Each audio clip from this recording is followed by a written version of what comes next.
had a PowerPoint planned. Somebody took my computer.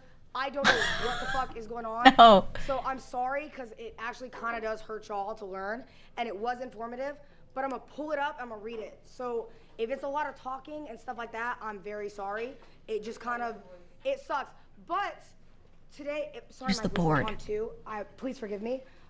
Today, I do want to give you guys lessons that I feel like currently, right now, you guys need. You guys are very lucky because you're getting this on day 2. Well, day 3. But you're getting this on day 3 when there's still other days, and you can apply what you're going to learn here today, okay? I like how she's teaching. She's a teacher today, and she showed up in a little cardigan. I feel like every teacher I had these fucking cardigans on all the time. Thank you. Sorry, in the back.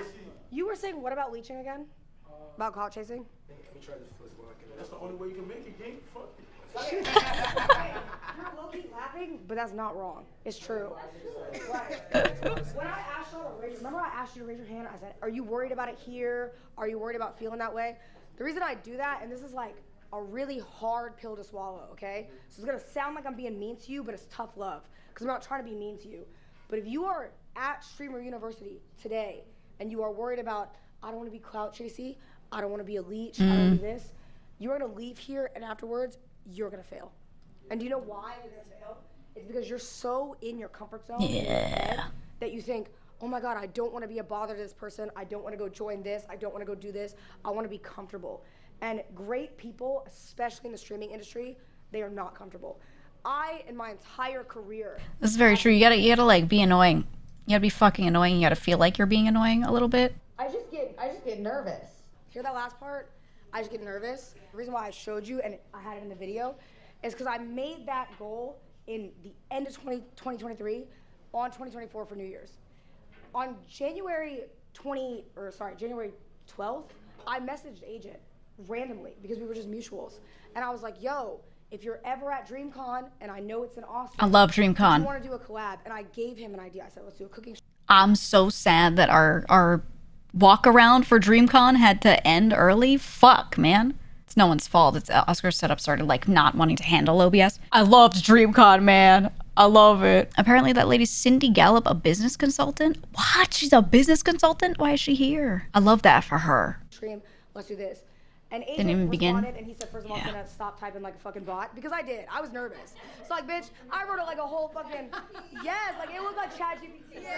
Thank God AI was not like really crazy, because he would have deadass been like, this is a bot. Like, on God it was. But he responded. I'm telling you, bro, your mentality is everything, okay? We'll change everything. I'm still reading this off here, by the way. I got hoed today, so just hear me out, okay? So I had a graph on my slideshow, and I just pulled up my stats, because why not? And I can show you, I was doing good in 2023. I got viewers, you know what I mean? I was sitting at like 2K, whatever. Yo, I did that collab with Agent, changed my life. Agent is one of my best friends, by the way. I love Agent. And like, That's how it goes, ma'am. saying that, I collabed with him, and from there, I met Ray, I met Kai, I met everyone, and I kept meeting all these people that I'm still friends with to this day, okay? Not only did I make friends and make networking connections, I grew, and we all grew. You know what I mean? It was amazing. This is the point I keep making. There's a lot of people that are always like, oh, you can only grow off other people, but they make it sound like it's bad. The thing is, if you are genuine friends with them or you're approaching them as a content creator in good faith, you should also help them grow, even if they're a bigger content creator, right? Zen grew a lot when she was dragging me onto stream a lot because people liked our little group. I grew too, but she also grew over time. They loved, like, we had a few people that we would just cycle in and out. It was like the same 5 of us all the time, but I was like often there. And people thought the way I reacted to Zen was funny. They liked the dynamic shift with the addition of me, and her streams grew along with mine, right? And I feel like that's why I never really felt like too weird about it, because number one, we were genuine friends before we collabed. Like, I made sure we did stuff off stream, and then once I felt like we were in a good spot, at one point she was like, I'm not gonna let you refuse to like be on stream anymore, like, you know, like, don't worry about it. And I was like, okay, and I was trying to get myself out of the mindset, but I saw that chat was having a really great time. Zombies marathon. We both hit Sorry, my sub-records. cat is like pressing Records buttons. And because we were both having a great time, chat was having a great time, clips on her channel and things of us were doing well, you know, etc. I felt good about it because it was a rising tide lifts all boats kind of situation. So you don't have to worry about this stuff as long as you feel like you're trying to help contribute and you're not just sitting there like sludge and being like, give me viewers, right? Never broke it. It wasn't a one-way street, okay? The reason I bring that up is because leeching is a term that I think has ruined streaming. Genuinely, I think Yep. it has. Because y'all are so scared to like interact with one another, and you don't want to like piss each other off, and you don't want to, oh my God, I don't want to go bother Ron because I'm like, he's doing a bit and da-da-da. And it will ruin your time here. It's not just that term, like they don't want to be perceived poorly by the other streamers. It's also because chats will call it out even if the streamer is not uncomfortable. They'll be like, yo, what the fuck is this person doing? Who's that? Ugh. Oh, they just want attention. Even if the streamer themselves are like, this is fine. Like they don't really take the streamer's lead. They try to lead with negativity a lot of the time. So it's like, that's what people are afraid of mostly, is gaining a reputation as that thing when even if all the parties on the stream were not bothered. Because that's what this is for. This is not time for like comfortable. You know what I Like mean? that's a I will say huge problem with VTubers. Not that it's their fault, but if they ever appear anywhere where like normie viewers are, they just immediately start being like, ugh, cringe, what the fuck is this? And it feels like this impenetrable wall that they can't break through because they know the moment they're even there, they haven't even opened their mouth, people are gonna shit on them. So they don't try. They don't try. It makes them really nervous and they don't try. And then like I go into other people's streams and I'm totally fine. Part of it is that I think I'm also very palatable for a non-VTuber viewer. I'm really palatable for normies because of me being me, right? I don't have like the high-pitched voice that they like to make fun of, etc. But even that notwithstanding, there's still people who could be very palatable to them that don't even try because they're afraid of the judgment. It just sucks. You don't want to be comfortable. You don't want to be sitting Like here she's and be saying. like, fuck, my social battery is so tired. I'm not going to go talk to Jason, even though Jason's dead ass sitting right next to you and he would probably love to, you know, hang out or do whatever. Like, you don't know. You have no idea. And the thing is, don't get me wrong, there are streamers that will probably treat you like you're leeching. Fuck them. I'm gonna be honest, fuck them. True. That's not what this is about. You know what I mean? If a streamer egos you or a streamer does some shit, fuck them. Because that's on them because they missed out on a good opportunity to meet somebody that was good in that. I've had a field, lot of them ghost right? me. I've had a lot of really big streamers here and there ghost me, and I'm usually not the first to reach out. Usually, like, I've been in a lot of situations with them. We've talked directly to each other in a group chat, and then like they add me sometimes on Discord. You know what I mean? Like sometimes they add me, and then I reach out and like I just get ghosted. And I'm like, what? And I don't even show up and go like, we should collab together sometime. I'll be like, hey, it was great playing whatever with you. Good to see you again. I like to do that because I don't like to pressure. I don't think you should ever open with a pressuring decision point statement kind of thing, you know, or a question. You should just be like, yeah, it was nice, man. But I've had a lot of them ghost. And then when I do something that they take note of, or I do something with someone that they value, then suddenly they're either in my chat or they reach out or they follow me back on Twitter out of nowhere. And I'm like, okay, you needed to see one point of connection between us that you highly approve of. Okay, right? That sucks. That does suck. I understand it to an extent, but when we've already collabed and things were great, I'm just like, all right, okay. I don't expect everyone to answer me, but why are you adding me? You know what I mean? Like, at least fully avoid me or something. Don't like drop a crumb that makes me think that this is okay, and then I go in and then I get ghosted like I was the weirdo or something, right? That's the kind of stuff where I'm like, huh? That's confusing, but I've definitely had that happen, so I get why people are afraid of the stuff she's just describing, but she's also so right. Like, try it, and if they don't respond and it's weird, fuck them. With each other. Because for me, if you look at my graph, 2023 was a good year for me. 2024, you know what it looks like? This. The entire year, and up until this day, it's still doing this. This is It's still fantastic doing this. advice, by the way, guys. Oh, Fantastic advice. That's right. I love having Cindy in here. Thank you so much. Oh, that is Cindy. All right. You were right. So I wrote this down. I'm gonna just read it off here because it's easier. 100% that is Building Cindy. connections is incredibly important. Seeking out like-minded individuals that can change and help you grow the building blocks of your career is incredibly important, okay? Putting yourself out there is incredibly uncomfortable. I have a really hard time finding like-minded individuals because I love business. And I'm like, yeah, I'm building a software. I don't really have many people around me that are doing that in this space. I don't have any people really around me that are doing that in this space. So it's kind of tough to find that. But I can find people that I get along with really well, or we like similar things. So I do have that, but like, it's tough. And I do feel like sometimes some people put me on a pedestal I did not ask to be put on. Or not always a pedestal, they like other me. Meaning, they go, oh, she's so business oriented, blah, blah, blah. She's so, the one I hate is people being like, she's so smart. And then the way they speak about that, they'll use that to put me in in a different box from them. Even if I really like them and we get along totally well. And I feel like sometimes when people think about me like that, they end up really forgetting what it's like to just interact with me. And sometimes I've had weird moments where I've spoken to a friend that I haven't spoken to one-on-one in a while, and they make some sort of comment that implies like they had built up an image of me by not speaking to me one-on-one very often. They built up an image of me in their head that was just not it, even if they already met me before. And it just made them like more intimidated or more like, I don't know, just they just put me in that like box. And it's weird, but I don't know what to do about it. I don't know what to do about it. I don't know if there is anything to do about it. But I also don't feel like I'm like at some upper echelon level where I could be like, oh, I understand it. I also don't feel like I tout myself as anything other than the things I could put right in front of you. Like, yes, I'm making this thing. It's currently working. I'm not going to be like, we're going to go crazy. We're going to go huge. We're going to build this and that. And it's like so far in the distance. No, I just tell you what I'm currently doing, you know? I feel like I present myself that way. So I don't really know if there is a way to get around that. Or the like, she's smart thing. I really don't think I'm a genius. So I don't think there's anything I can do about that, though. I think it's just the way I speak. You're looking up all the time, and you're looking up at Kai, and you're looking up at Pokey, and you're looking up at Valkyrie and everyone. But there's people right next to you that you're not even looking at, that are at Streamer You, that can change your career. And not only that, they can change your career and they can also be a friend. Like I said, people to this day, I met the 3 idiots at YouTube.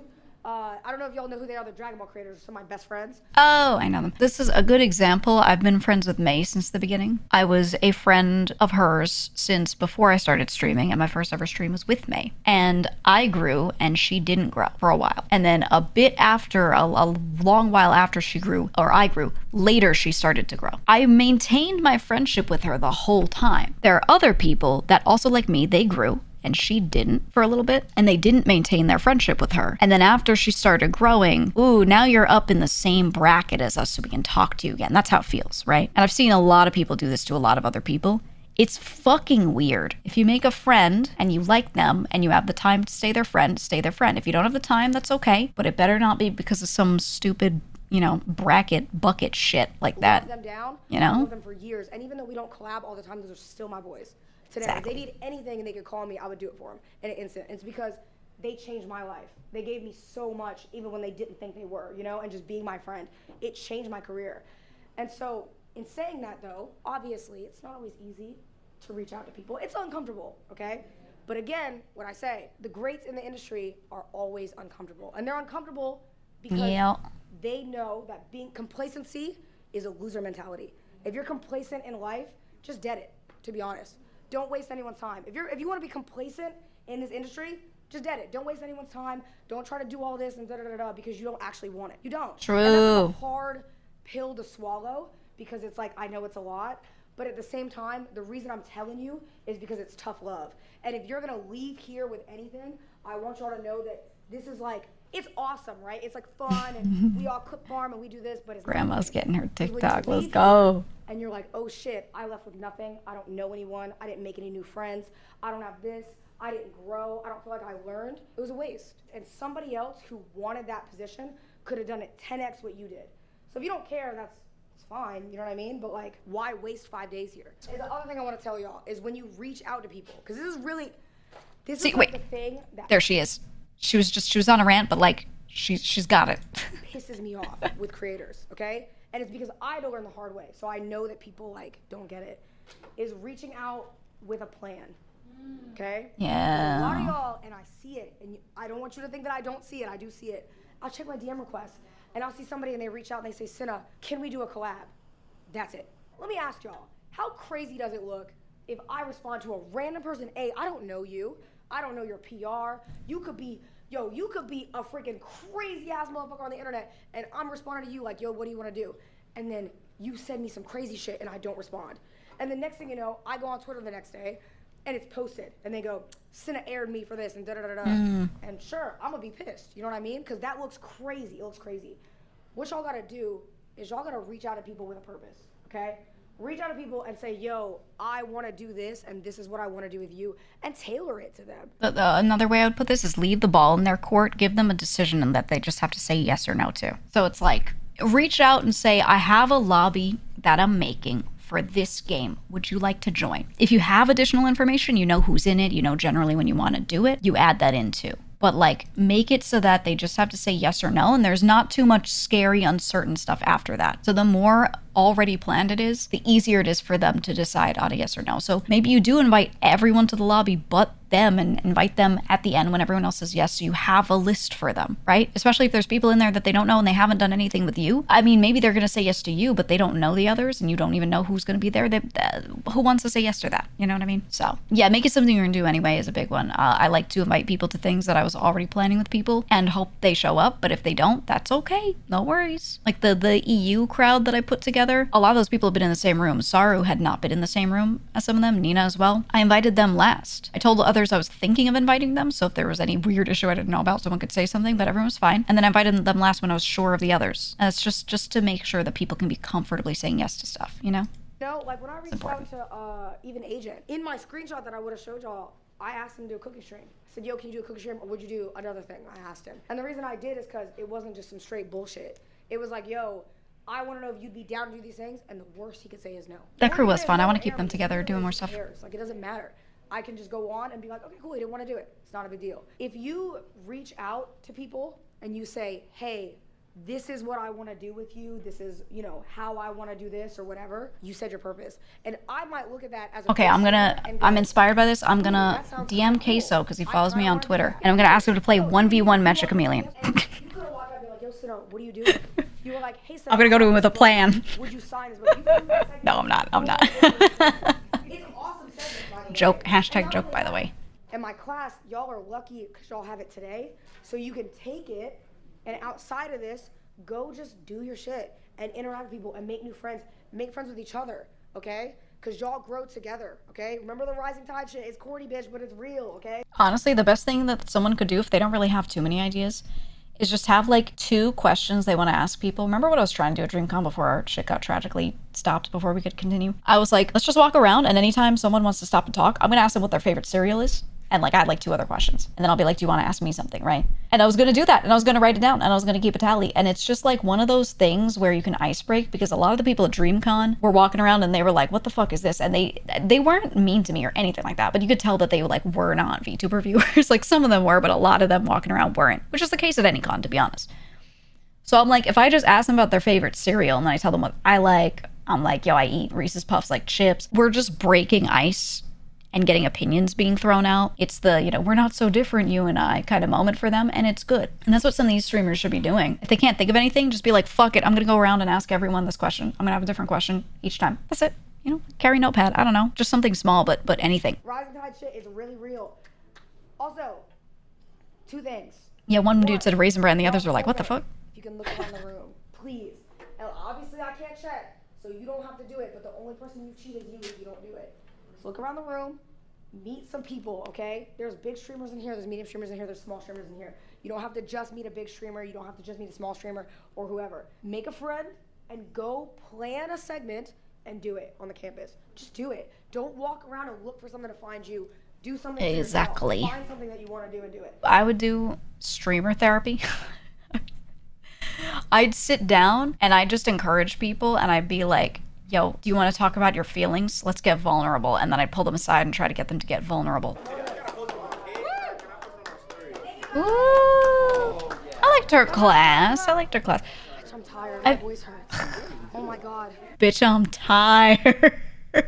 I think overall there's going to be a mix of people who know how to present like an educator and then other people who sound more like they're just doing like general public speaking, which is going to be the case for most streamers. Hers felt like that, but it was a lot of good insight. I think it would be good for her to do one of her classes where she just fully structures it around other cases that other people bring up. And people could send screenshots and be like, here's a real conversation I had with someone in Twitter DMs. What should I have done differently? Or like, here's an interaction I had on stream. Here's a clip. Like, what should I have, like, that didn't go well, you know, or something like that. And then just general Q&A. I think that'd be really good for the type of thing that she's doing here. But also networking 101 is like networking with other streamers. It'd be cool if she had anything about networking with companies for them. Probably very needed. Wish I could speak with like Lud and come up with a great PowerPoint. His class was so good. Yeah, his was good. His was good. I think he's just the type of personality that is well suited to presenting this, because all of his videos are him presenting information like that. Like that is just what he does. Thanks for joining. I've been streaming way too long today, and this is just an alt stream. It's not that important, but I wanted to go over this stuff for my own good anyway, and I thought it'd be interesting. I was curious to see if anyone cared about Streamer University from my chat. Not that you care about, but if you'd like watch it and be interested. Nice to know that my chat was not, which I expected no less, but nice to know that my chat was not filled with people being like, what the fuck is this? This is stupid. Well, that's nice. Although I think one of the ones being Ludwig helped, because a lot of you guys just already watch Lud, but yeah.